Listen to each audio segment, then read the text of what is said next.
Today, I'm going to be installing Windows 11 without most of the bloatware in just a few easy steps. Alright, the first thing you're going to want to do when installing Windows 11 is change the time and currency format. And we're going to change that from English United States to English World. And from here, we can keep installing normally. Now, onto the initial install, it will throw this OOB region error, but that's completely fine and we can just hit skip. Another quick note, before we continue, make sure your PC is not hooked up to Ethernet because we do not want internet. Alright, I'm not plugged in and it is asking for Ethernet, so what we're going to do is hit Shift F10 and enter this command. Once the command is entered, we can just hit enter and it should reboot our system. Once it's rebooted, we can continue through the steps. But now on the network page, we have a I don't have internet option. So we'll go ahead and click that. Now we can just create our local user, and for password, I don't want one, so I'm just going to leave that blank and hit next. Turn off all this garbage, and we're almost in business. And now that we're finally booted up, it's okay to turn on the internet and go ahead and run updates just to get them out of the way. Okay, updates are done, and as we can see, Windows is already a lot cleaner. But we can take this one step further. In your browser of choice, search up RAFI or Debloat, and go to the GitHub page. From here, you're going to scroll down and copy this simple PowerShell script. Next, search up PowerShell and run it as an administrator, and simply paste in the command and hit enter.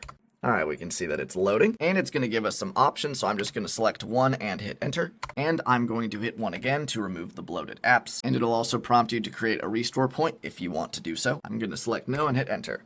And now we can let the script do its thing. And now that the script is complete, we can select enter to close it. And let's go ahead and reboot the system. All right, now in Task Manager, we can see we're using 2.2 gigs of RAM. And before we were using 2.7 gigs of RAM on idle. So honestly, that's already a pretty good improvement. So is it worth it to run the extra steps, or should we just leave Windows 11 as is? Let me know down in the comments.